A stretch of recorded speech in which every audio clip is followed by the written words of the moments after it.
अगर मैंने किसी का सोशल मीडिया अकाउंट देखा, Correct. फॉर एन एग्जाम्पल, अगर मैंने किसी का इंस्टाग्राम देखा और मैंने उसके स्क्रीनशॉट्स ले लिए, करेक्ट. सिर्फ वो भी स्टॉकिंग है या अगर मैं उनको मैसेज भी करूं वो भी स्टॉकिंग है?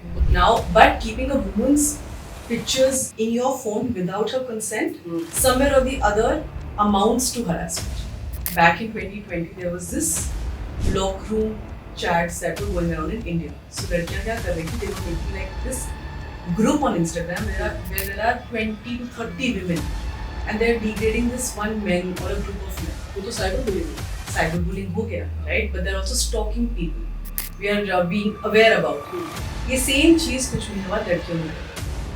You know, descriptively talking about guys, how they are, romantically, not romantically. तो लड़के कुछ नहीं. लड़की ने सीधा सीधा बोला कि मैं तेरे पे रेप केस करूंगी और तू कुछ कर भी नहीं पाएगा. Rape is not something you can let go. नहीं, लेकिन आप बंदे को जेल में तभी तो डालोगे जब प्रूव हो गया कि उसने करा है.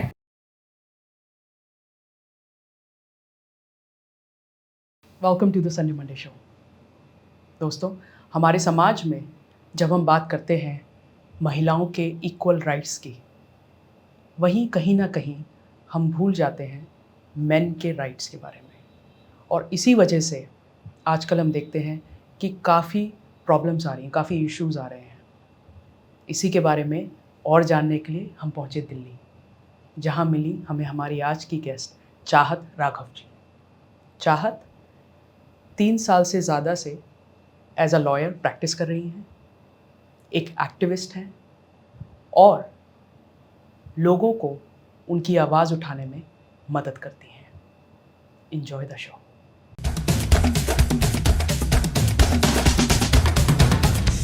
नमस्ते चाहत जी, कैसे हैं आप?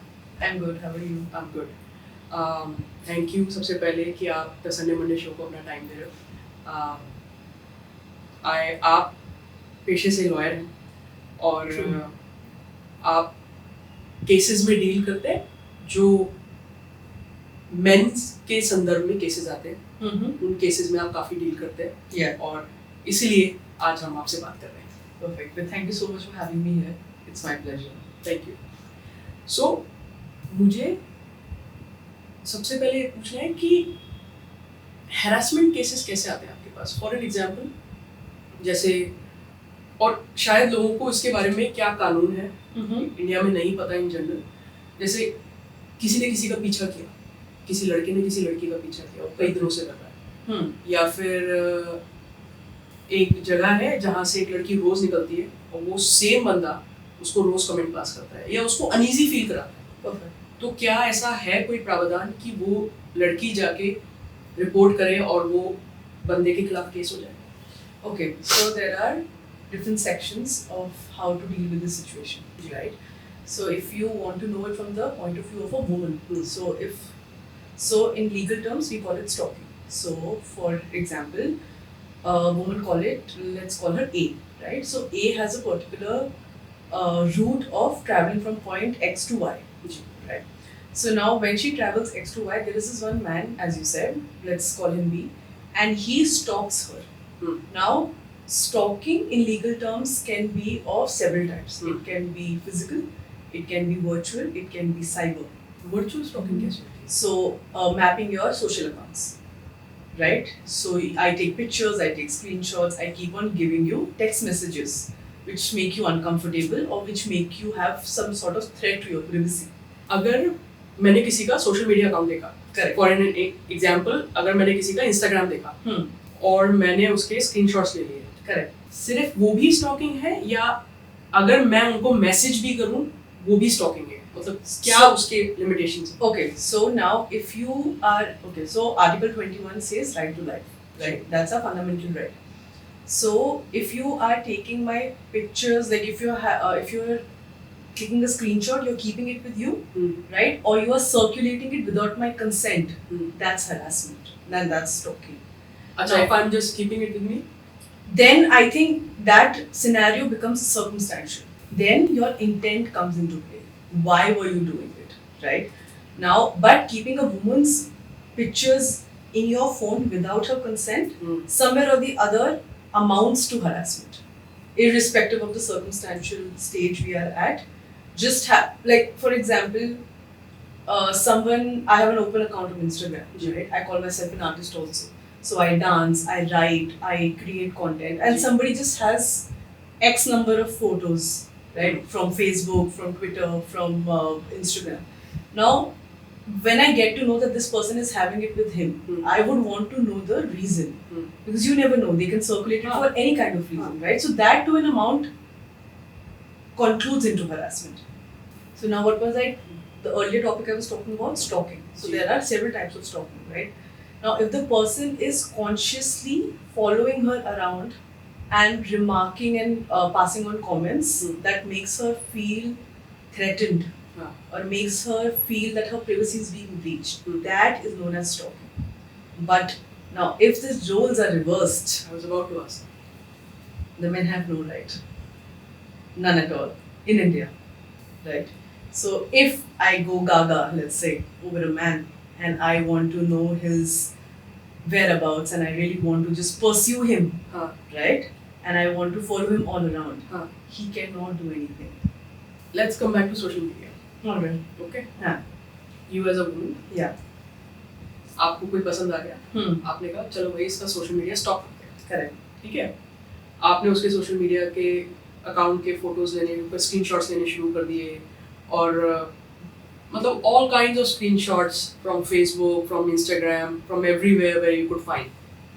वो स्टॉकिंग में कंसीडर नहीं होता? वो स्टॉकिंग में कंसिडर होता है, राइट? होना चाहिए actually, let me phrase it. Okay. वो स्टॉकिंग में कंसिडर होना चाहिए. लड़कियां करती हैं. Okay, I don't know whether you're aware or not. Back in 2020, there was this lock room chats that were going around in India. So लड़कियां क्या कर रही थी? They were making like this group on Instagram where there are 20 to 30 women, and they're degrading this one man or a group of men. वो तो cyber bullying हो गया. Cyberbullying हो गया, right? But they're also stalking people. वो दोनों चीजें कर रही हैं. But and अगर वही सेम चीज अगर लड़के करते, we have a recourse. Boys don't have a recourse to it. Lock room क्या था ये?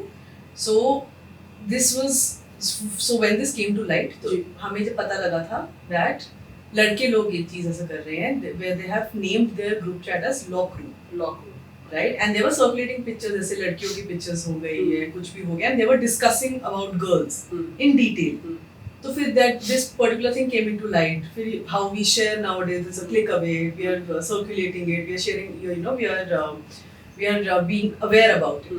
ये same चीज कुछ महीनों बाद लड़कियों ने करी. Descriptively talking about guys, how they are, romantically, not romantically. तो लड़के कुछ नहीं कर पाए. वो बस एक awareness campaign बन के रह गया for 2 days, and the boys were as is. जो लड़के कर रहे थे, जिन्होंने अपना लॉक रूम बनाया था, उनके खिलाफ उनके खिलाफ हुआ. They were summoned to the police station, and उन्होंने undertaking the, and their obviously the social life after a point in time was right, but the girls, उनको कुछ नहीं हुआ. जब हैरेसमेंट की बात आती है, क्योंकि मेरे को याद है मैंने एक वीडियो देखा था जिसमें एक वो बंदा मोटर बाइक पे था और वो शायद वीडियो सीसीटीवी कैमरा से लिया गया है और वो पता नहीं उसको राइड दे रहा था लड़की को या क्या था, और जब वो उतरी तो उसने उसको पेमेंट करने से मना कर दिया. yeah, and then I think she slapped him or हाँ. something. और Yes, ज़्यादा दिखा रहा है, कम दिखा रहा है, something like that. उसने लड़की ने सीधा सीधा बोला कि मैं तेरे पे रेप केस करूंगी और तू कुछ कर भी नहीं पाएगा. So इंडिया में कैसा देखा जाता है? Because okay, this is my personal point of view, जी. that India is a patriarchal society. Patriarchal society क्या होता है? Patriarchal society is basically where the men have a predominant role over financial, economical, and in every aspect of life, basically. So what used to happen is that women were marginalized and they felt undervalued. So with this, there came a lot of offenses which were related to house. right? Offenses like domestic violence, right? Or you can broadly call it crimes. जैसे domestic violence हो गया, dowry हो गया, ये सारी चीज़ें काफ़ी देर तक एक औरत को सप्रेस कर रही थी. सो काफ़ी टाइम तक एक औरत सप्रेस रही उन सारी चीज़ों से. नाउ तो in a good way the judiciary and legislation came up with provisions जो हमें प्रोटेक्ट करते हैं, राइट? नाउ जब हम लोग ग्रीवियस ऑफेंस की बात करते हैं लाइक रेप, है ना, तो उसमें हम लोग को इतनी प्रोविजन है कि अगर हम बोल देते हैं that we have been raped by somebody, we don't have to be backed by evidence. So we एक टेस्ट होता है MLC, which is your whole body test, right? Not going into the legal nitty-gritties, but just telling you that if one person goes and tells, जैसे उस बंदी ने बोला था कि मैं तेरे को रेप केस तेरे पे लगा दूंगी तो कुछ नहीं कर पाएगा. So she just has to knock on the police's door and say कि मेरा रेप हो गया है, and then she does not have to substantiate it with proper evidence. If she has said it, then it will be interrogated without seeing the pros and cons कि हुआ था नहीं हुआ था कब था कैसे था. लेकिन सिर्फ इंटेरोगेशन होगा ना, उसके बेसिस पे सजा तो नहीं हो सकती. India has a thing that so India के prisons, I'm just derailing for one point. India's prisons are overcrowded. अगर 100 की क्षमता है तो हमारे पास अब मान लो 500 कैदी हैं. अच्छा, मुझे लगा 200. नहीं, ठीक है. 500 कैदी है. I did a research back in 2019 when I was in law school. हाँ. Right? And sad point is कि उसमें से 50% under trial है. So the rule is that you are innocent until proven guilty. वो इंडिया में बहुत time से reverse हो रखा है. तो अंडर ट्रायल्स वाले यूजुअली होने नहीं चाहिए प्रिजन के अंदर, बट वो हैं, राइट? तो now if someone goes up and says कि ओ मेरा रेप हो गया है, उसके ऊपर इंटेरोगेशन होती है एंड देयर आर 70% चांसेस कि वो बंदा कस्टडी में होगा और फिर उस पर इंटेरोगेशन करी जाएगी because it's a heinous crime. Rape is not something you can let go off. I agree. लेकिन आप बंदे को जेल में तभी तो डालोगे जब प्रूव हो गया कि उसने करा है. This is by the books but we have our own ways. हो सकता है हमें इंटेरोगेट करना हो तो हम उसको जुडिशियल कस्टडी में डाल देते हैं which is for like 7 days, और फिर हम मैजिस्ट्रेट के आगे जाते हैं कि हमें थोड़ा और टाइम चाहिए इसके लिए, तारीख पे तारीख तो हम उसको अंदर रखते हैं इंटेरोगेशन के नाम. तो पता नहीं कितने साल अंदर है. दिस इज और अगर यही इल्जाम कोई लड़का लगा दे लड़की पे कि इसने मेरा रेप किया, कुछ नहीं होगा. So I'll tell you, we are all aware about the Nirbhaya case, 2012, 16 December. एक कमेटी बैठी थी उसके बाद, right? And उस कमेटी का एक तात्पर्य था कि let's make rape a gender neutral offense. But that was said no to. And I was sitting in this conference, right? And उसमें बहुत एक जाना पहचाना इंसान ने उस कॉन्फ्रेंस में ये बोला कि खरबूजे पे चाकू जाए या चाकू पे खरबूजा जाए, कटेगा तो खरबूजा. So the thinking of India as of now, as my personal experience is, boys can't be raped. This is something I think ये बहुत backward thinking है. I am someone who thinks that men right now are in dire need of equal rights when it comes to certain things. Yeah, and this is an actual conversation that we are having, but on a bigger level, no one's ready for this conversation. मुझे लगता है कि ये झगड़ा ना men women का नहीं है. It should be a human झगड़ा. कि भाई एक ह्यूमन है, उसको ये बेसिक राइट्स होने चाहिए regardless of gender. So I think now मैं आपको ये बता रही हूँ ना that वो oppression suppression का इतना ज़्यादा past है ना हमारा. So I think okay, एक सोसाइटी का काम होना चाहिए to evolve with time. Personal experience, personal viewpoint, I think India is lacking that. Because हम लोग women को feminism and उसके concept पे हम लोग दे रहे हैं, equal rights दे रहे हैं, we are creating a safe environment, we are trying. But then एक को अगर हम ऊपर बढ़ा रहे हैं ना, तो हम men को वहीं रख रहे हैं. And that gap is not fair. But see now, for men to realize that they need such things, there has to be awareness within them. And the moment they become aware or they become vulnerable, society will not accept men as men are. Society का pressure बहुत है ना. Culture का pressure. So you know how you have heard that term, be a man. मर्द बन. Man up. है ना? So a very close friend of mine has taught me that what is the actual definition of manning up? Isn't crying manning up? Isn't vulnerability manning up? Isn't taking responsibility manning up? What is manning up? How do you describe it? You can't describe it. We are humans, right? And everybody, I think this is where Shiv and Shakti comes into play. Everybody has a masculine side, everybody has a feminine side. You just लड़कों को इतना ज़्यादा बोल देते हैं ना, रो मत, लड़की रो रहा है तू तो, लड़की है क्या, रो क्यों रहा है? कोई अगर आप देख लो कि कोई फ्रेंड अपनी फ्रेंड का बैग उठा के चल रहा है, लड़का, औरत है क्या, ये कैसे काम कर रहा है? तो आप समझ लो that men really want to have this, but they can't because they are literally suppressed under societal pressure. And I think somewhere the suppression is so much that perhaps they don't even know what they want. You're absolutely correct. Like if I go advocating men's right, half of the Janata will be like कि अरे भाई हमें कुछ नहीं है, हम सही है. You sit with 2 or 3 of your men friends and उससे बस ऐसा बात करो आप कि कैसा गया दिन. No, like not like a small talk, कैसा गया दिन. Actually कैसा गया दिन. नहीं, मेरे वाले तो रो देते. You're very lucky. You're very lucky. But नहीं, उनको कहना पड़ता है यार आपसे रोने के लिए फोन मत कर. But अब उनको आदत ही नहीं है कि कोई उनसे उनके अंदर की बातें पूछ रहा है. वो बेचारे वो वायर ही नहीं करे गए हैं ऐसे सोसाइटी वाइज. उनसे पूछ लो तुम कैसे हो, हाँ सब बढ़िया चल रहा है.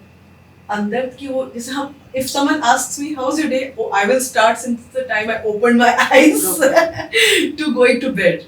You ask a man and he's like yeah fine, good day, I was breathing, I woke up. Oh, that's me. So you know, I think there is a need of letting men just be and do whatever they want to. Like I think that there is a lot of uncalled for pressure for them to not be vulnerable and to not be and do as they are. वो थोड़ी सी awareness आ जाएगी. मुझे लग रहा है कि main को पता लगेगा कि कुछ चीज़ों में हमें भी हेल्प की ज़रूरत है. हेल्प थोड़ी कम मांगते. Thank you for watching this episode on the Sunday Monday show. अभी इस एपिसोड के और भी पार्ट्स बाकी हैं, तो कीप ट्यूनिंग इन. और अगर आपको हमारे ये एपिसोड्स पसंद आते हैं तो प्लीज़ अपने फ्रेंड्स एंड फैमिली के साथ शेयर करिए और हमें सब्सक्राइब करिए, क्योंकि इससे हमें बहुत ज़्यादा हेल्प मिलती है. और आप हमें ये भी बता सकते हैं हमारे इंस्टाग्राम पे कि आप हमारे नेक्स्ट एपिसोड्स में क्या देखना चाहते हैं. Thank you.